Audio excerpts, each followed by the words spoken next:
All right, welcome into a special quick brew, a short brew, I don't know, light brew, whatever we want to call it. Morning brew with Jaffe and Razor. It's percolating time again as the draft happened.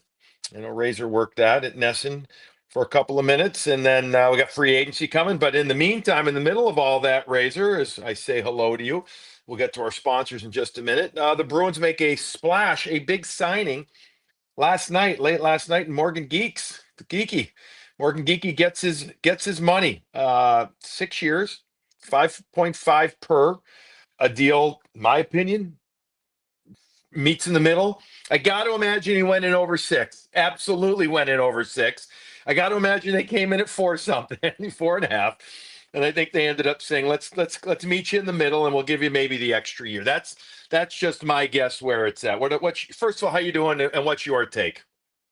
Everything's great here. Yeah, lining up for free agency, July 1st, the big day, the real big day. We had draft Mhm. day, and last night and June 30th turns into a big day. They got all the RFA stuff out of the way, and Yeah, and we'll hit Morgan on Geek, that. Yeah, yeah. yeah, Morgan Geekie was the big one, and yeah, I thought 5 times 6, 6 times 5. He probably had that. You got 33 million. That's how I'm looking at most of these deals. Hmm. Tavares 4 times. Everyone's getting an extra year, or Yanni Gord, or Trent Frederick. So Morgan Geekie said, "I want 33 million and chop it up however is best for you guys."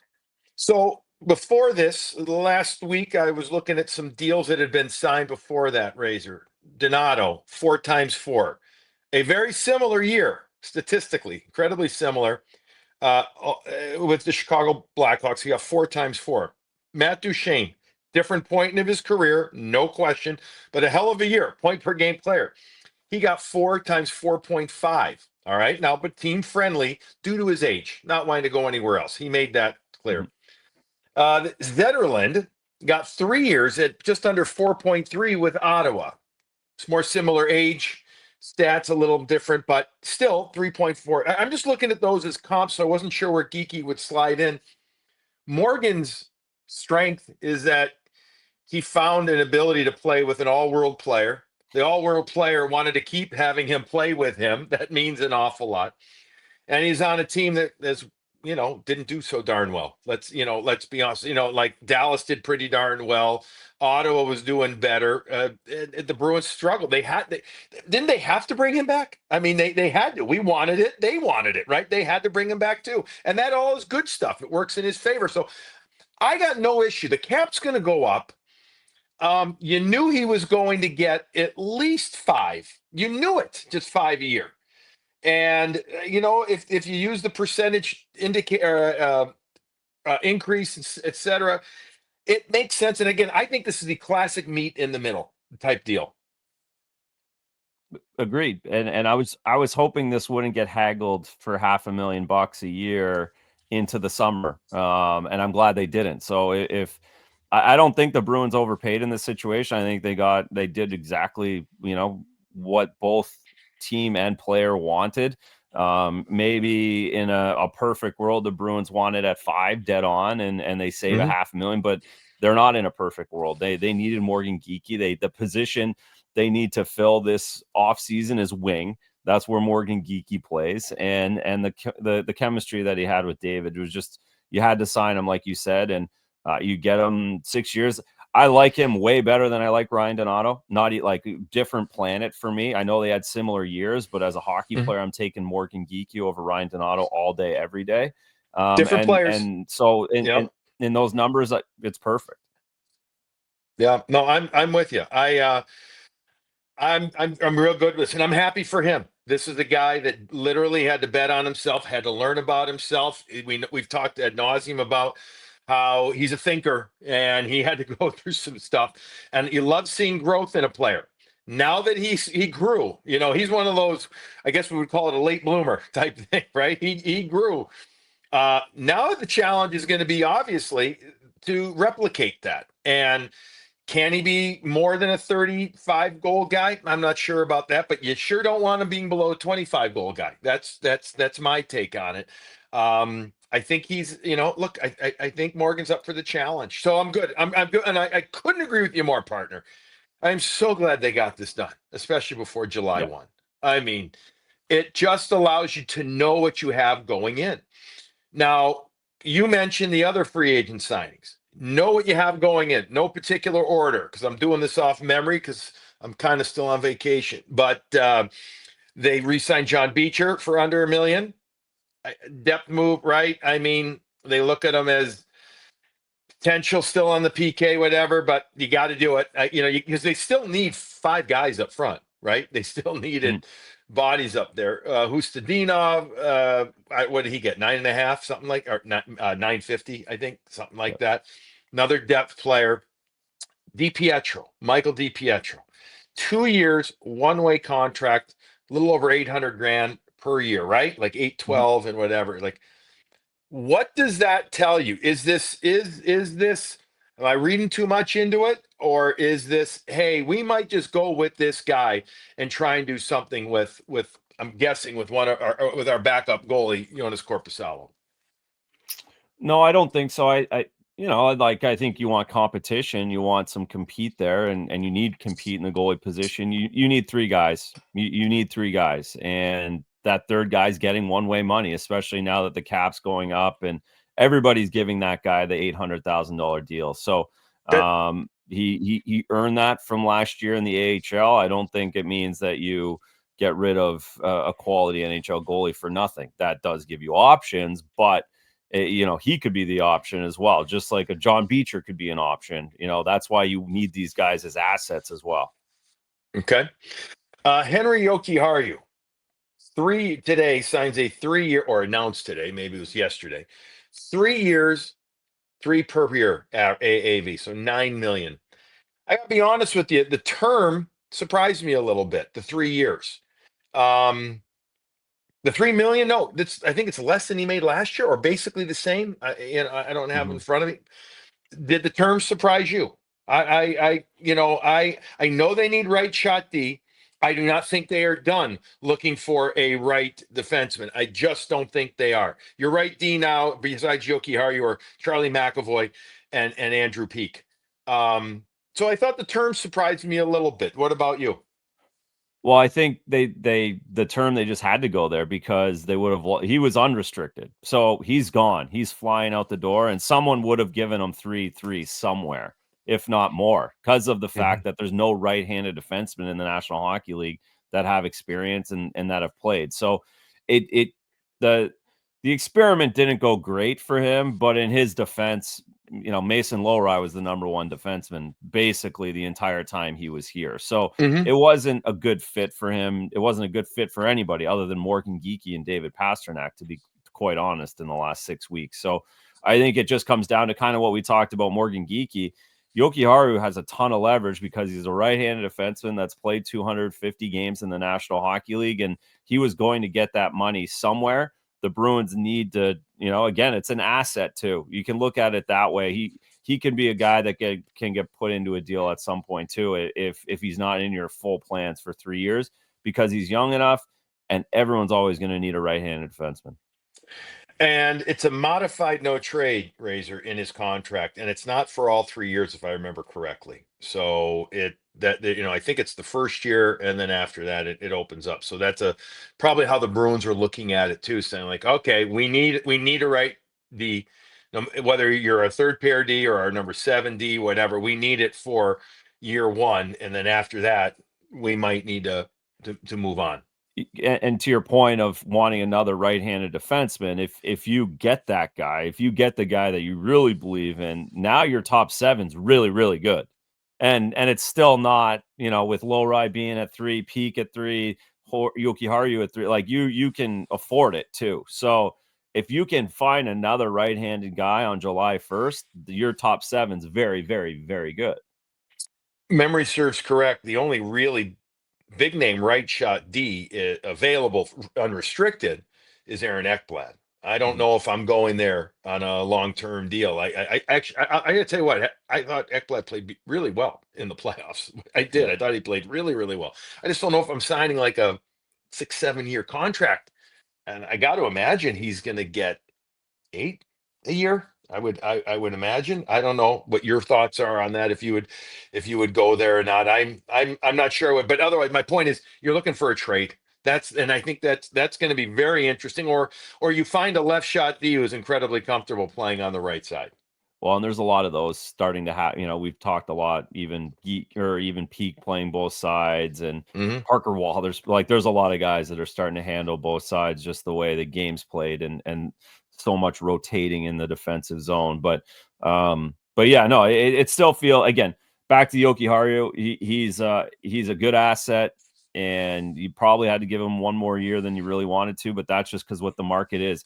We're going to see crazy stuff happen July 1st. Like, these numbers that we're going to see, and length of deals for guys is going to be off the charts, because the cap is just in a place we've never seen, and players have all of the leverage. You're right. And with the new CBA stuff going to be happening, eventually it's going to be one fewer year, right? It's going Yep. to drop down. So you're going to see some guys getting that luck of the draw, so to speak, the time of their contract being up, where they're like, look, you want me to come here? I need one more year, because next year, this time it's going down. And I want that bonus. And it's part of the leverage game that they Yep. have. No, exactly. Um, And that's where that whole number comes in. Players, at the end of the day, most guys, they like the extra year. They don't care about the extra year if their whole number is what a goal of theirs is, whether that's 30 million, 50 million, 60 million, 10 million. As long as that number's whole, you can put as many years on it in front of it as you want. Does anybody jump out to you? And we're going to, by the way, folks, we're doing another show. Razor and I, you're going to make us work hard. We're going to work 2 days in a row coming up. We're going to do a show July 1st, which is tomorrow night in the evening. Before Razor, we go on Nesson to do a Nesson, I guess, post July 1st show, even though July 1st can really keep going. UFA keeps going and going. But is there anybody from the UFA class that you would say stands out to you now as a legit Boston Bruin prospect, meaning a player that they might not get, but you think for sure they're going to more than kick tires on, so to speak, try to enter negotiations with? Anybody Well, you'd like them to? I have to imagine Nikolai Ehlers is at the top of their list. I would think so too. You and Ehlers. I always yeah, say we, Ehlers, but it's Ehlers. I, okay. Well, the you issue say is, I think he's Basil on a too. You're lot of lists. Canadian. Yeah, yeah. Yeah. He'd look good in the Bruins uniform. He would. The question Mhm. again there is, he's boy, I've liked him since he came out. He's the type of player, he relies on speed. Fast, fast, fast, right? I mean, he get and go. But again, are you comfortable with the term that he's going to demand? He's going to get 7 years wherever he goes, right? Yep. And what is he, You have no 31? choice. I don't, Yeah, I know, I and I know, I really know. don't. I really don't, because Does everyone's he going to make you get move it. on it? Yeah. I would like him. I do. I think he's the type of player of this class. The only not there's a few other guys. I really like Ehlers a lot. After watching in the playoffs, Razor, Mikael Granlund, an awful lot. Yeah. I'm more interested in him than I realized. Now, and I was wrong. I just looked it up. Ehlers is 29, turning 30. Granlund is 33. I'm looking at a 4-year deal with Granlund. Mhm. But I was impressed by him. He's had 60 plus points each of the last 2 years. He's got a heavy shot. Um, he's got an edge to him. He's not huge, but he's solid size. I don't know. I mean, that's the type of player, maybe. He spent a lot of his career, if not all of it, in the Western Conference so far. Maybe Carolina a bit, but otherwise it's been Dallas recently, San Jose, Nashville, if I remember, Minnesota. But I just watching him, and holy smokes, I liked what he brought. But I'm with you. First and foremost, Ehlers. What about 63? Do you think I there's a know. chance that 63? I mean, There's more I smoke than I thought there was going to be. There's a little bit of voice, a little bit of, it's still kicking around much more than I thought there would be 2 weeks ago when he won the cup. mm-hmm. I'm with you.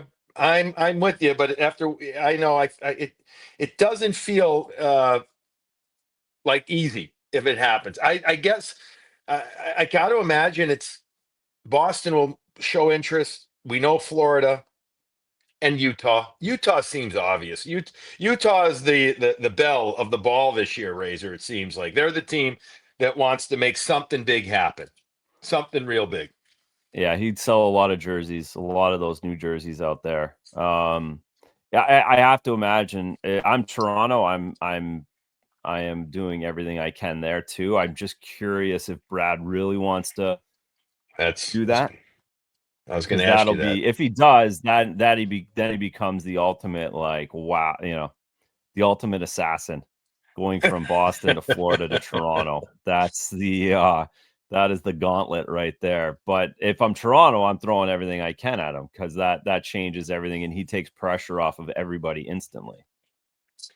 Do you have an opinion, or give me an opinion on a couple of these guys? Doing a combo on them, but free agents to UFAs to be Ivan Provorov, defenseman, 28, turning 29 years old. Columbus last year of a $6.75 million deal. I think he had about 30 something points. I mean, he had a lot of potential earlier in his career. It's been, I feel like, kind of a roller coaster. Where are you at? My thought was, I feel like he's left a lot on the table, and I'm not sure if this market would, go along with some of his off nights. Okay. Connor Brown, forward, right shot, 31 years old, only at $1 million. Uh, had been injured before, played all 82 games. His agent is Judd Moldovar, who is the same agent as Morgan Geekie. And I'm not saying that means anything. I'm just saying you never know. There's They've been connections, right? talking a lot. Yeah, Yeah. they've been talking. I wonder, when he brings it, he brings it. He could be a good depth player. I don't know where I would go in a contract for him. I don't, I kind of felt like he didn't do as much in the playoffs this year as I kind of was expecting. I will say that. But I think that might be somebody. They need some players up front still. They need guys on the third line, right? Would you consider that? Yeah, yeah, and I think he'll be a guy that goes to a good team, right? He's again, he goes to the finals 2 years. He's great buddies with McDavid. But those are the guys that are going to sneak in, because again, you have the 3 or 4 or 5 big boys, and then there's a bunch of Connor Browns, and even Michael Granlund at the top end of that Connor Brown list, and that's where you start looking, because that's really where the Bruins are at, if they can't land an Ehlers, which only one of 32 get to do. So the Connor Browns of the world will fill in, and I think that's, like you say his name, my first thought is, oh yeah, that gives me hope that they're going to be able to fill this roster pretty well, because there are some good players out there. A couple of more real quick. Ryan Lindgren, former Bruin draft pick, played out in New York, plays with heart and soul. Only 27, got traded to Colorado. I don't think he's a UFA. I don't think he's been reset now. He's hurt a lot, and he's not the fleetest of foot. Could you consider something like that for I guess, a shorter term deal? Good player. If you don't have to, if you can get him at good value, then you're going to get a character guy in your locker room that really cares. Speaking of character guy, Nate Schmidt, defenseman, star is shining now. He took a lot less. He got bought out and took he took such a team friendly deal, 800 grand, with the Florida Panthers. I think there's going to be a lot of interest. He's 33, but you want to talk about a good dude. You want to talk about the right attitude. You want to talk about presence. He's got it. He does. He does. He has all those things. But I think that's not where the Bruins are right now, is a Nate Schmidt. But again, a good guy, someone that would help with the leadership of this team. Yeah, exactly. I'm not going to go through names on the restricted free agents, because we don't have time for that. And we're not there for that. And there's a little ways to go with that. But I do think that somebody will offer somebody a deal. I do this year, just like last year we saw with Edmonton and St. Louis. I don't know if the Bruins get involved in that or not, but there's some players that could be interesting in that regard. I don't know if it's as easy to get it done, though, anymore, given how much the cap has gone up and given how much teams need players. That's the other thing. So No, that's where I see it. I think, there might be one, maybe two, but there was a lot of talk a month ago. Oh, we're going to see nothing but this because of last year, and I think it's because of last year we won't see any of it, because teams are just going to match. Like you just said, there's so much money. Everybody has the ability to match. Everyone has the money. So unless you get really stupid with 50% over market value, you're just not going to give up any of these guys because you have the ability to do so. It was such a perfect storm. St. Louis swooping in Edmonton, them having the exact players that St. Louis wanted, them having no cap. I don't see the same scenario. I think a team might take a shot at it, but I don't think we're going to see the wave of it like that the narrative was a little while ago. It's going to be hard, but somebody's going to try. I do think that. I think somebody's Yeah, going to try this year. I agree. I think GMs now feel the need to do it to say they're trying. Right? Like if you're in the hot seat and you're saying, I'm going to be overly aggressive, I think that's the new way of thinking about how to manage in this league. All right, lastly, Mitch Marner, does he end up with the Vegas Golden Knights when it's all said and done? Yeah, it feels like he has to, doesn't it? Just so much smoke. So, you want to talk about smoke? Oh my God. Yeah, exactly. That amount of smoke there. Just crazy stuff. All right. So we just want to get something out about, again, the Bruins, Geeky, the draft. Great that they got Hagens, fell to them. Still some work there to be done. I know James Hagens wants to play in the NHL next year. Not quite sure just yet, but I love his attitude. It's the right thing to say. It absolutely is. I like that. I from what I gather, I like the second round pick in William Moore. To sit here and tell you I've seen him play, haven't. So I'm not going to go on saying unbelievable or whatever. I'm going to say everything I've read says great pick. Okay, Bruins, Boston College. Holy smokes! You want to talk about somebody's jumping on the green line an awful lot, heading from one side, from downtown, from the Garden to Chestnut Hill. They're going to be doing an awful lot of talking and watching there. Greg Brown and his staff are going to be very instrumental in the success of the Boston Bruins young players coming up. So good for Brownie and those guys. Love that. So a lot of fun. I look forward to talking with you tomorrow night. We're going to do a big free agency. We'll talk about the day that the Bruins have had and if what other stuff has come up. Might hit on some other players that could be of interest to the Bruins. We'll start hearing, as Razor, you said, smoke. We'll start seeing some more smoke or even some fire, so to speak. All right. That's going to wrap it up this morning. Brew with Jaffe and Razor, a short brew, a special one. And I know I screwed something up. I know I screwed up the sponsors on this one by not putting them in. I can tell you that Morning Brew with Jaffe and Razor, every show is brought to you by Fazenda Coffee Roasters. Fazenda Coffee, go check them out at fazendacoffee.com/morning brew. Check out all the great stuff that they've got there. Fazenda has been just amazing to us. So they're the lead sponsor of this show. In fact, maybe there's some way we can even give them an extra bump at the beginning. Maybe RC can work his magic. And speaking of magic, Graciano Construction. They can perform magic for you and your house. Revitalize and refresh your space. Visit GracianoConstruction.com or call 508-330-7589. All right, that's going to wrap up this morning brew with Jaffe and Razor. Everybody have a wonderful, wonderful 24 hours. We'll see what the Bruins do starting early morning, July 1. Razor and I will talk to you both on the pod and on Nesson, 8 Eastern time is when we will be coming to you live from there. Everybody have a wonderful day and enjoy your summer coffee.